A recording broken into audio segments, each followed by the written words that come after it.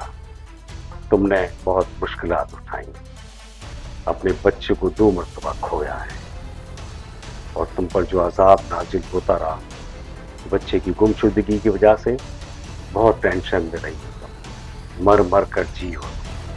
लेकिन अल्लाह बहुत बड़ी ज़ात है, बहुत बड़ी ज़ात। उसने तुम्हें उसका इनाम ये दिया कि बच्चा भी तुम्हारी गोद में आ गया, और बच्चे के जरिए कुछ जायदाद का हिस्सा भी आ गया।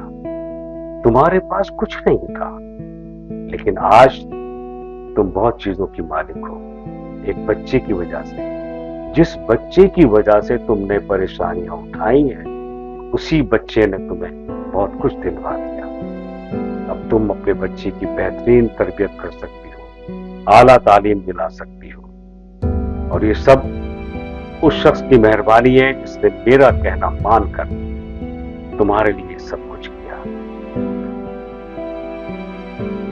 बहुत शरीफ इंसान है, बहुत शरीफ इंसान है। अल्लाह ने उसको बहुत दिया है, बहुत कुछ नवाजा है, बहुत मेहनत करता है वो, लेकिन मेरी बात हमेशा मानता है। अगर मैं नहीं कहता तो शायद उसके जहन में ये बात नहीं आती, लेकिन मेरे कहने से, और मैंने क्यों कहा कि तुमने मुसीबतें उठाई, बच्चा तुमसे दूर रहा, और तुम एक अजाब में जिंदगी गुजार रही हो, उसका इनाम अल्लाह ने ये दिया कि उस शख्स को मैंने कहा और उसने मेरी बात मानी और अपनी जायदाद का हिस्सा तुम्हारे नाम किया।